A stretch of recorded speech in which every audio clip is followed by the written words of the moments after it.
It is taboo, prophetic, and dire warning to all of us when we witness a foreigner bashing a traditional leader and do nothing about it. It is reported that a Chinese national reportedly beat up a traditional leader, and many Africans never raised a whimper. Only one leader is active about this on this case, as far as we know. Thank you, Honorable Themba Mliswa, for taking some action on this. But the Chinese High Commissioner is running around trying to cool tempers down. This preacher Rabbi L.M. Dumizulu of Committee Hebrew Ethics, a serious matter indeed. Chinese beats up African leader. It's a warning. Are we living in prophetic times? Blessings and cursings, warning. On the other hand, many who have reported and shared this shocking event missed the call, the real devil in the driver's seat. The whole event is an ominous omen, a dire warning of how the Chinese view and will be treating every black person, even so-called excellencies, soonest. Mark my words, black people, Chinese are racists to the core. Committee Hebrew Ethics has been warning everyone that the Chinese are in Africa not for an arm or a leg, land or water, soil or air, yes, but on Paekche's principles. If you do not understand these principles, the Chinese High Commissioner running around to quench these fires will dribble past you but continuously push the deadly genocidal agenda with impunity. This appears to be exactly what is happening like a clockwork.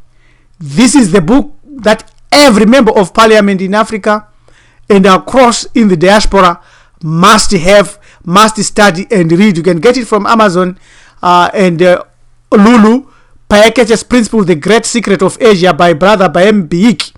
Since 2014, the Paekche's Principles have revolutionized the historiography of Asia, then appearing as the largest crime scene of all time among human history.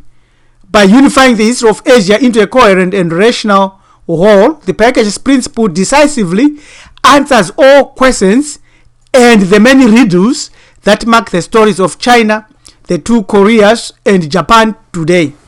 It is an essential reading and the driving force for anyone to understand. The historical and operative law is currently the theoretical working tool of China. The Paekche's Principle emphasizes the imperative need to recognize these multiple genocidal activities endured by indigenous and now finished black population of Asia. Otherwise, if we do not know the Paekche's Principle, we will be in trouble. As the Chinese were beating up our leader in London, another warning, now a continuous war goes off as invaders wrestle with our leader's head. The destruction of our nation on earth continues unabated. We are still fast asleep. A 3,000-year-old stone sculpture of King Tut is to be auctioned on July 4, 2019. That's United States Independence Day by Christians in London, despite Egypt's, Arabs and Muslims' objections. For the benefit of all trolls and Africans who are trapped by Christianity, Judaism, and Islam, as well as science, this is you here. Exactly, these are the ancient African kings, look like that. Exactly like you. That's why they chop off their nose. On the auction and receiving Chinese kung fu kicks, it's you and me. This is what the Chinese are doing in Africa. You look at this. This is not prophetic. This is factual. And this is what happened a few years down the line. Africa is being ruined daily.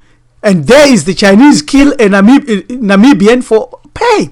There they are. Anger grows over killing. You read the Sun, it tells all the Namibian Sun.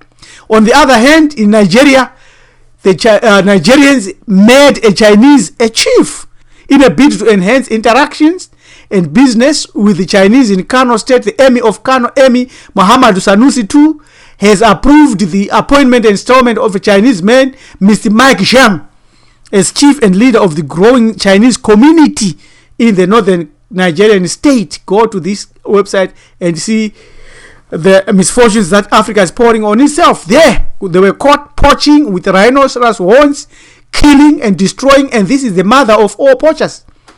Yang Feng Lan, also Yang Feng Han, had been dubbed the Queen of Ivory due to her alleged role as a ringleader of the prolific trafficking ring and overseas connection. Destroyed. Straightforward, is clear. This is where we are. When that Chinese lifted his hands and bashed our leader, was it prophetic fulfillment or a warning? Are we under the blessings or cursings of Deuteronomy 28 and Leviticus 26? Where were our ancestors when all these things were happening? Where was Jesus? Where was Muhammad? What can you do? What have I done? Let's consider the issue of prophets a little bit.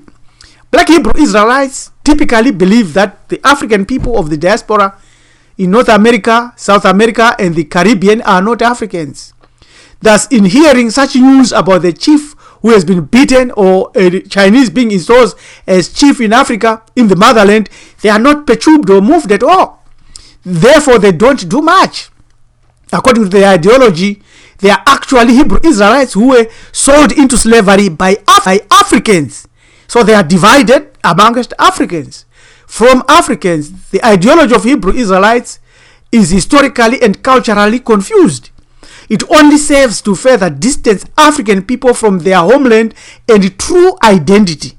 We prefer a number of reasons why the Hebrew Israelites are wrong on many of their claims.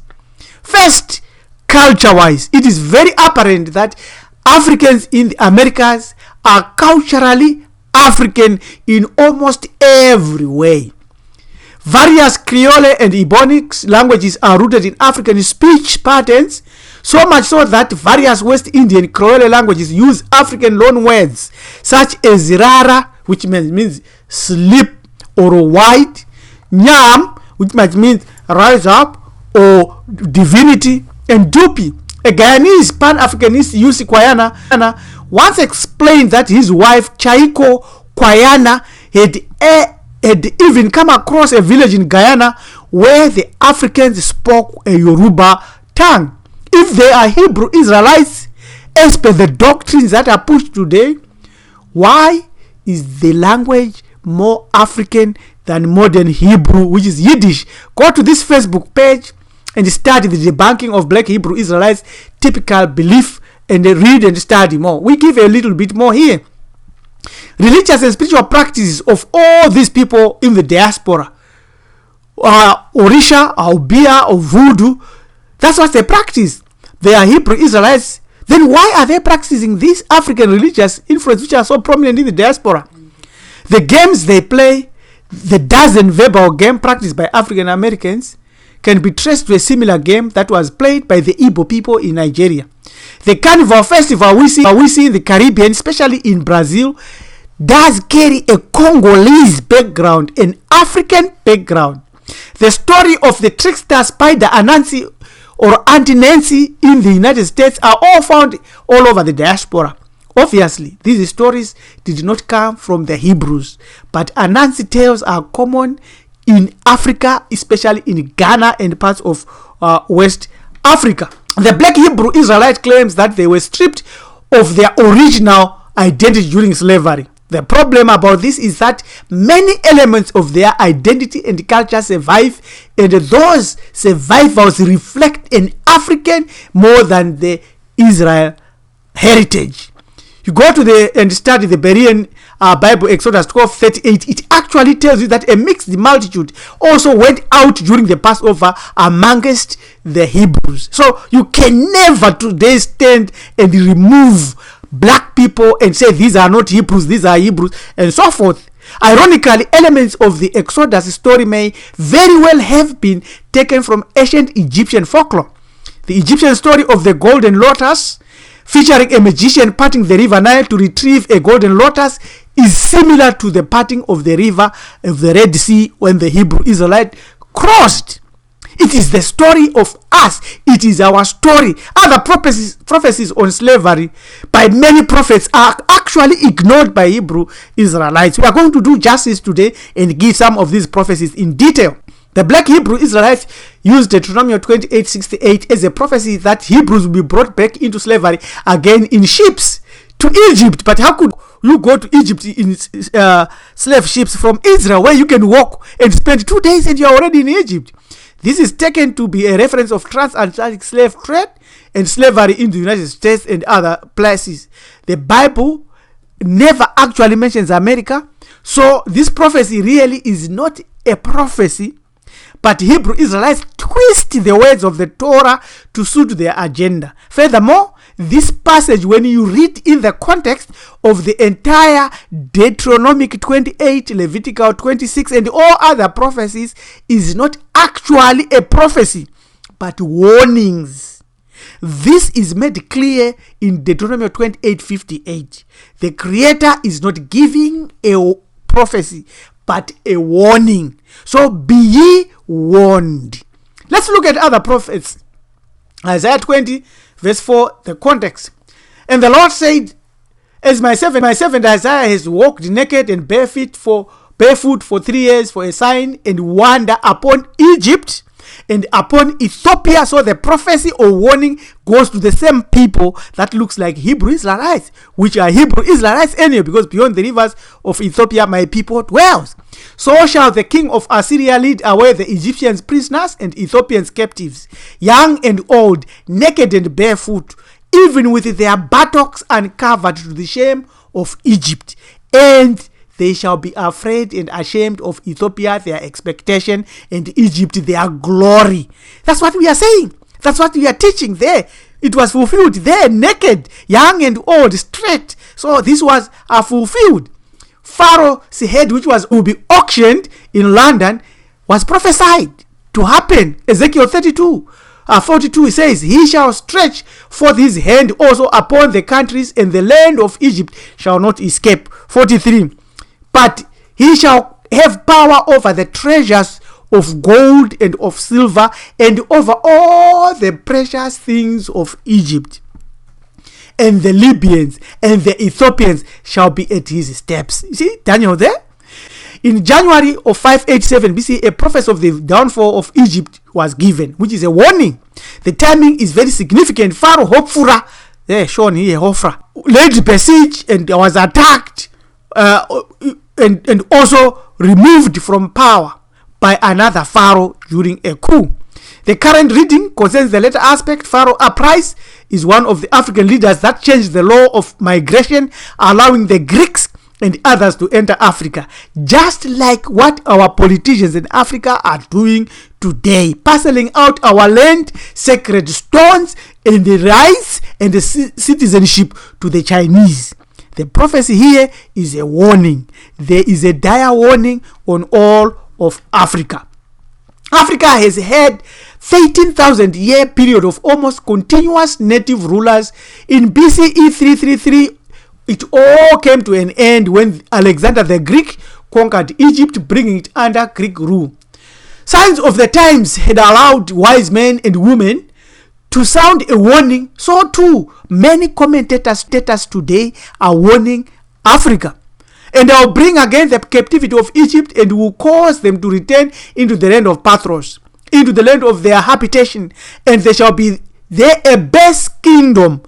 It shall be the basest of kingdoms, neither shall it exalt itself any more above the nations, for I will diminish them, and that they shall no more rule over other nations. There, read that prophecy. There is the Pharaoh, and I'll cause the images to cease out of north, and there shall be no more prince of the land of Egypt. I'll put fear in the land of Egypt, in the land of Africa.